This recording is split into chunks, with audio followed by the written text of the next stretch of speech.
إلا تكذبون قالوا ربنا يعلم إنا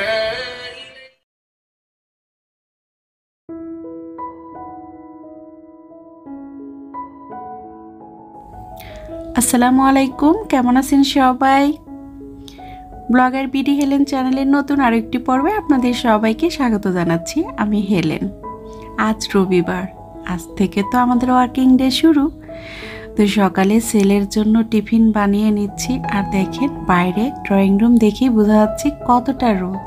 এত গরমের মাঝে আমি কিন্তু আর ভিডিও অন করিনি, খুব তাড়াহুড়ো করে কাজ করছি, যেহেতু আমাকে হেল্প করার জন্য কেউ নাই। আর এটা তো জানেন, এই সময়টা আমার দুই মেয়ে কিন্তু আমাকে অনেক হেল্প করে। তো একা একা ছেলের জন্য ফ্রাইড রাইস আর টিফিনটা রেডি করে দিয়ে চলে আসলাম। মাংসটাও রান্না হয়ে গেছে, রাত্রে যেহেতু ম্যারিনেট করা ছিল। খাসির মাংস একটু, আমাদের পাশের বাসার বেবি হয়েছে, বেবির আকিকার মাংস, তো সেটাই কিন্তু একটু মাখিয়ে রেখেছিলাম। আর সকালে একটু কষিয়ে একটু প্রেশার কুকারে রান্না করে নিয়েছি। এখন শুধু একটু ফোড়ন দিয়ে নিলাম। এটাই হচ্ছে আমি আর আমার হাজব্যান্ড খাবো। কিন্তু রান্না করতে করতে আমি 7:30টার মধ্যেই সকালে খাবারটা টেবিলে দেওয়ার চেষ্টা করি, যেহেতু 8টার মধ্যে আমার হাজব্যান্ড খেয়ে নেয়। তো বাচ্চাও যেহেতু স্কুল 8টার আগেই বের হয়, আমি 7:30টার ভিতরেই টেবিলে খাবারটা দিয়ে দিই। তো ছেলে তো সকালে ছাতু খায়। আর ফাহমিদা লুমা আইডি থেকে আমার আপু জানতে চেয়েছিল যে আমার ছেলে কোন ব্র্যান্ডের ছাতু খায়। আসলে ও কোনো ব্র্যান্ডের ছাতু খায় না আপু, ও হচ্ছে আমি নিজের হাতে ছাতু তৈরি করি। আগে আমার শাশুড়ি মা করে দিতেন, এখন আমি নিজে বাড়ি থেকে গিয়ে করে নিয়ে এসেছিলাম। আর মাঝে মাঝে যখন ছাতুটা ফুরিয়ে যায় তখন হচ্ছে আমি খাসপুর থেকে একটা জবের ছাতু পাওয়া যায়, সেটা কিনে ওকে খাওয়াই।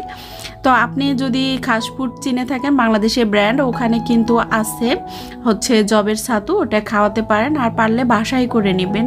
তো ছাতু নিয়ে আরেকদিন আপনি ডিটেলস একটা ভিডিও করব, আজকে আর করছি না। তো হাবুব তো ছাতু খেয়ে নিল দুধ দিয়ে, আর ওর বাবা হচ্ছে ভাত খাবে, আমিও ভাত খাবো। তো পরে আর একদমই খেতে ইচ্ছে করছিল না, একটু পরে খাবো। আর যেহেতু আমি সকালে অনেক ধরনেরই খাবার খাওয়া হয়, এটা নিয়েও একদিন হয়তো ভিডিও করার ইচ্ছা আছে, আপনাদেরকে জানাবো সকালে আমি কি কি খাই।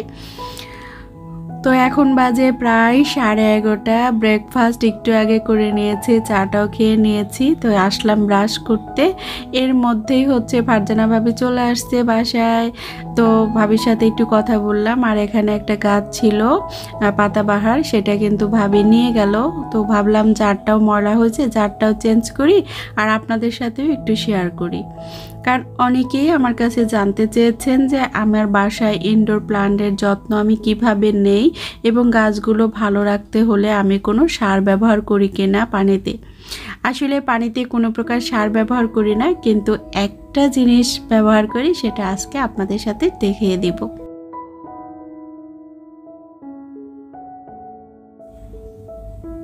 তো আমার প্রিয় একজন ভিউয়ার্স, সাবস্ক্রাইবার বন্ধু শফিকুল ইসলাম আইডি থেকে সারার আম্মু আমাকে কমেন্ট করেছে অনেক দিন পর। তো ছাড়া মামুনি কেমন আছে সেটাও জানিও। আর তুমি কেন এতদিন ভিডিও দেখোনি, তুমি বলেছো অনেক ব্যস্ত ছিলা, কি নিয়ে ব্যস্ত ছিলা জানি না, কিন্তু আমি কিন্তু সত্যি সত্যি তোমাকে এবং আমার ছাড়া মামুনিকে অনেক অনেক মিস করেছি।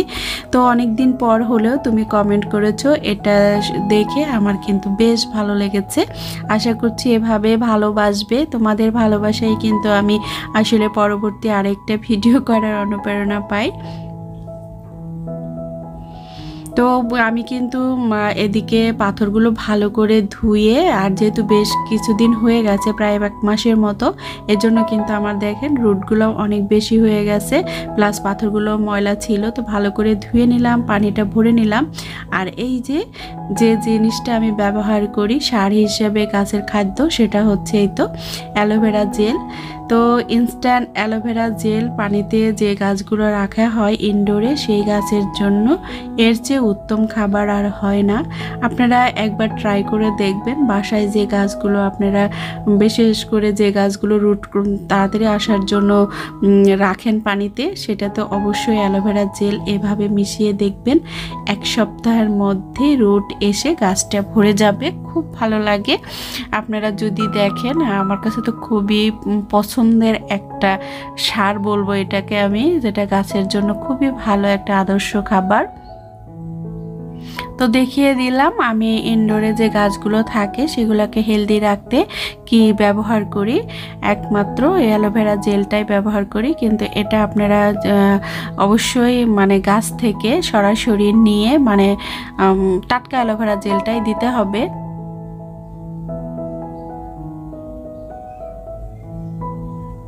আর এখানে আছে 3 জাতের গাছ। তো আমি কিন্তু আজকে দেখেন রুট দিয়ে অনেক একদম, যেহেতু আমি অ্যালোভেরা ব্যবহার করি এই জন্য আমার গাছগুলো না খুব দ্রুত রুট হয়ে এত ভরে যায়। তো আমি সবসময় ধোয়ার সময় না বাড়তি রুটগুলো এভাবে মানে কেটে দেই। আর খেয়াল রাখতে হবে শুকনো পাতা বা মরা কোনো কিছু শিকড় টিকড় যা থাকবে না কেন, বাড়তি সব কিছু যদি এভাবে ছেটে ছুটে সুন্দর করে গাছটাকে ধুয়ে তারপরে পানিতে রেখে দিবেন, দেখবেন গাছটা এত সুন্দরভাবে গ্রো করবে। আর আপনার ঘরের সৌন্দর্য যেমন বৃদ্ধি করবে, আর অক্সিজেন তো আছেই, ফ্রেশ অক্সিজেন পাবেন। তো এদিকে নাসিমা আক্তার আইডি থেকে আমার এক সাবস্ক্রাইবার আপু জানতে চেয়েছেন যে আমার ডাইনিং টেবিলের যে আমি মার্বেল স্টিকারটা লাগিয়েছি সেটা কোন পেজ থেকে নিয়েছি এবং দাম কত। তো আপু, আমার কিন্তু ডাইনিং টেবিলের নিউ লুক নিয়ে আমি একটা ভিডিও করেছি, ওখানে আমি পুরো ডিটেলস দিয়েছি স্টিকার সম্পর্কে। তো আমি না সত্যি অনেক দিন হয়ে গেছে, তো আমি পেজের নামটা ভুলে গেছি। তো আমাকে আবার ওই ভিডিও দেখতে হবে, যেহেতু আমি কোনো ডকুমেন্টস রাখিনি। তো এই জন্য সরি আপু, আপনার কাছে আমি একটু রিকোয়েস্ট করব আমার ভিডিওটা দেখে নেবেন, তাহলে জানতে পারবেন যে আমি কোথা থেকে নিয়েছি প্লাস কিভাবে লাগিয়েছি ডাইনিংয়ে। সব কিছু কিন্তু A to Z ওই ভিডিওতে আছে। তো আশা করছি আমার প্রিয় বন্ধু ওখান থেকে আপনি জেনে নেবেন। তো এদিকে আমি কিন্তু গত সপ্তাহটা চেয়েছিলাম আপনাদের সাথে নেক্সট ভিডিওতে বলেছিলাম যে আমি এখন নিয়মিত ভিডিও দিব। ওই যে বললাম শারীরিকভাবে একটু অসুস্থ হয়ে গিয়েছিলাম, ঠান্ডা লেগেছিল, আর ভিডিও করতে একদমই মন চাচ্ছিল না। বাইরে প্রচণ্ড রোদ, আর ওই যে ঘর ছাড়া মানে কাজ করি যতক্ষণ না এত পেরেশানি হয়, ভিডিও করব তারপরে মনটাও, যেহেতু মেয়েরাও কাছে নেই, আর সব কাজ এভাবে আমি যে কাজটাই করি না কেন আমার মেয়েরা তো আমাকে হেল্প করতো। তো আমি না ওদেরকে মিস করতে করতে আমি আর ভিডিও করার ইচ্ছা এটাই হয় না। তো আমাকে অবশ্যই ক্ষমা সুন্দর দৃষ্টিতে দেখবেন। আর আজকে ভিডিওটা আপনাদের কেমন লাগলো সেটাও কিন্তু কমেন্ট করে জানাবেন। তো গাছ পরিষ্কার করে আমি যেহেতু বেসিনটা ক্লিন করে নেই প্রতিদিন সকালে নাস্তার পরে, আমি কিন্তু বেসিনটা ক্লিন করি ব্রাশ করার পর সময়। এটা আমার যারা পুরনো বন্ধু তারা সবাই জানেন। আর এই কাজটা না, এই টিপসটা আপনারাও ফলো করতে পারেন। রাতে ব্রাশ করার পরে বেসিনটা ক্লিন করবেন, আর সকালে নাস্তা খাওয়ার পরে যখন আপনি ব্রাশ করবেন, পরিবারের সকল সদস্য ব্রাশ করার পরে আপনি এই যে কমন যে বেসিনটা সেটা যদি আপনি ব্রাশ করার পর ক্লিন করে রাখেন, দেখবেন আপনার বেসিনটা সবসময় ক্লিন থাকবে। তো ওইদিকে বেসিনটাও ক্লিন করা হয়ে গেছে। আর এর মাঝে তো শিউলি চলে আসছে, আর আজকে দুপুরে কী কী রান্না করব সেগুলোও কিন্তু রান্না বসিয়ে দিয়েছি। তো 2 চুলা থাকার কারণে আর শিউলি যেহেতু কেটে বেছে দেয়, আমার রান্না করতে একদমই কম সময় লাগে। আজকে না গোসল ছাড়াই রান্না করছি। আপনারা জানেন আমি কিন্তু সব সময় সব ঘরের অন্যান্য কাজ করে গোসল করে দেন আমি কিচেনে আসি। তো আজকে আর আসিনি, আরও ঘেমে টেমে তো আরও একাকার হয়ে গেছি। তো রান্না করছি আর ভাবছি কখন গোসলে যাব। আজকে বেশ মেয়েরা যাওয়ার পরে আমি এতগুলো রান্না আজকেই করলাম। আজকে একটু ট্যাংরা রান্না করছি সিলেটের সাতকরা দিয়ে। এই ট্যাংরাটা আমার খুবই পছন্দ। আর একটা বড় মাছ দিয়ে রান্না করব, রুই মাছ। আর হচ্ছে এখানে ছোট মাছ আর ছিম, নতুন ছিম দিয়ে শলুক পাতা দিয়ে একটা চচ্চড়ি করে নিয়েছি। এখানে আছে আরও বেগুন, আলু। এটা আমার আর আমার হাজবেন্ডের খুবই পছন্দ। সাথে তো আমার দুই মেয়ে খুব পছন্দ করতো, কিন্তু ওরা তো এখন নেই। খেতে বসলে ওদের কথা খুব মনে পড়বে। তো ওইদিকে কিন্তু গোসলে যেহেতু করে নিয়েছি, আর মাঝে হাবিব চলে আসলো। তো ভাবলাম ওর ড্রেসটা তো একবার সঙ্গে সঙ্গে একদম ভিজে চুপচুপো হয়ে আছে ঘাম দিয়ে। তো ওটা ভিজাতে গিয়ে আরও কয়েকটা কাপড় ছিল, সবগুলো একটু ভিজিয়ে দিয়েছি। আর যেহেতু এগুলা প্রতিদিনই ওয়াশ করা হয়, এগুলাতে কিন্তু একদমই ময়লা থাকে না, জাস্ট একটু ঘাম আর শরীরে পরার পরে একটা গন্ধ, এটা ধোয়ার জন্য। তো এটা কাচতে বেশি সময় লাগবে না, এই জন্য আমি আরও যে দুই একটা কাপড় ছিল সেগুলো একসাথে আমি ওয়াশ করে নিচ্ছি। আর ছেলেকে বললাম, বাবা তুমি ওর জন্য তো আগে আমি একটু লেবু শরবত করে রাখি ফ্রিজে, ও যেহেতু আসে গুড় দিয়ে আমি একটু করে রাখি। তো ওকে খেতে দিয়ে আমি কিন্তু কাপড়গুলো ধুতে চলে আসলাম।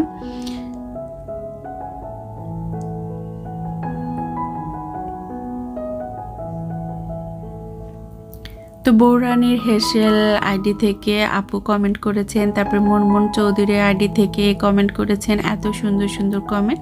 পিহুস কালার আইডি থেকে পিহু তো আমাদের ওয়াইস বেবিকে ও তো নিজের বেবি বলে এত আদর করে। আসলে পিহু আপনাকে অসংখ্য ধন্যবাদ। ওইদিকে হচ্ছে ফারজানা ভাবি সুন্দর একটা কমেন্ট করেছে অনেক দিন পর। ফারজানা ভাবি কিন্তু নিয়মিত আমার দর্শক, কিন্তু সবসময় কমেন্ট করে না, আজকে করেছে। ওদিকে পাপড়ি কিচেন অ্যান্ড ব্লগ থেকে পাপড়ি দিদি, উনি তো আমার রেগুলার ফ্রেন্ড। তো আপু সুন্দর একটা কমেন্ট করেছে ফারিয়া লাইফস্টাইল থেকে আমার ফারিয়া বনু। তো সবাই তো এদিকে কিন্তু আমি কাপড়গুলো ধোয়া হয়ে গেছে। আমি আর এখন না ছাদে একদম যাই না, বারান্দাতেই, ছোট্ট বারান্দাতেই এতগুলো গাছ, সাথে আমি কাপড়গুলো কিন্তু শুকিয়ে নিচ্ছি। একদম বাইরে যেতে ইচ্ছে করে না। আসলে কি আমাদের সিলেটে গরম নাকি সারা বাংলাদেশে গরম, আপুরা কিন্তু কমেন্ট করে জানাবেন। আর যারা ইন্ডিয়া থেকে দেখছেন তাদের কাছেও আমার জানার ইচ্ছা যে আপনাদের এরিয়াতে কেমন গরম। আর এই গরমে না বেশি বেশি তরল জাতীয় খাবার খাবেন, আর ঠান্ডা জাতীয় খাবার একটু কম খাবেন। এই সময় কিন্তু ফ্লু হচ্ছে, তারপরে চোখের যে একটা ভাইরাস সেটাও কিন্তু হচ্ছে, পেটেরও সমস্যা হচ্ছে। আপনারা একটু নিজেদের প্রতি খেয়াল রাখবেন। তো আর যে কাপড়গুলো গতদিনের ধোয়া ছিল আমি রাত্রে আর উঠাই না, বৃষ্টি যেহেতু হয় না, এই জন্য সেই কাপড়গুলো এখন হচ্ছে ভাঁজ করে নিব। আর এই যে দেখেন হাবিবে যে এসি দিয়ে আছে, তো ভাবলাম এখনই করে নেই। আর সকালে না বেড কাভারটা চেঞ্জ করতে চেয়েছিলাম, তো সকালে আর একদমই ইচ্ছে করছিল না, জাস্ট যেরকম ছিল সেরকমই ঝেড়ে টেড়ে রেখে দিয়েছি যে থাক আজকে আর গোছাবো না। তো কাপড় ভাঁজ করতে করতে ছেলেকে চিল্লাচ্ছিলাম যে বাবা তুমি গোসল করে নাও, তুমি আর আমি একসাথে খাবো। তো ও যেহেতু কথা শুনছে না, কাপড় ভাঁজ করতে করতে ডিসিশন নিলাম যে আমি এখন ও গোসল করতে করতে আমার বেডশিটটাও চেঞ্জ করা হয়ে যাবে। আসলে আমরা মেয়েরা যত গরমই থাকুক না কেন, যত কিছুই হোক, কাজ করতে লেগে গেলে একটার পর একটা কাজ করতেই থাকি, তাই না? আর সংসারটা যেহেতু আমার, সংসারটাকে সুন্দর করে গুছিয়ে পরিপাটি করে রাখার দায়িত্বটাও কিন্তু আমারই। তো বেডশিটটা বিছানোর পরপর মনে হচ্ছে আজকের চয়েসটা খুবই ভালো ছিল আমার, কারণ এই কালারটা মানে এই ফুলের বেডশিটটা বিছানোর জন্য আজকের দিনটা একদম পারফেক্ট। বাইরে এত সুন্দর রোদ, আর ঘরে মনে হচ্ছে একটু স্নিগ্ধর ছোঁয়া পাচ্ছি এই চাদরের দিকে তাকিয়ে, মানে বেডশিটটার দিকে তাকিয়ে। তো আপনাদের কেমন লাগলো অবশ্যই কমেন্ট করে জানাবেন। আর আজকে কিন্তু আমি বেডশিটের রানার হিসাবে ব্যবহার করেছি আমার একটা আড়ঙের ওড়না। তো এটাও কেমন লাগছে অবশ্যই কিন্তু কমেন্ট করে জানাতে পারেন। তো এদিকে হাবিবের গোসল হয়ে গেছে, বেডটাও বিছানো শেষ। আমি মা ছেলে মিলে এখন দুপুরে খাবারটা খেয়ে নিব, তারপরে একটু রেস্ট নিব।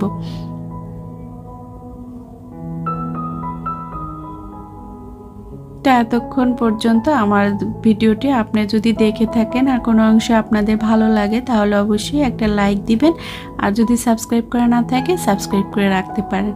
তো মাছ এলে খেতে চলে আসছি। এখানে আছে মাগুর মাছের ঝোল, তারপর দেশি মুরগির একটু রান্না করেছি হাবিবের জন্য, ছোট মাছ আর ট্যাঙ্গা। তো সবাই ভালো থাকুন, সুস্থ থাকুন, আল্লাহ হাফেজ, আসসালামু আলাইকুম।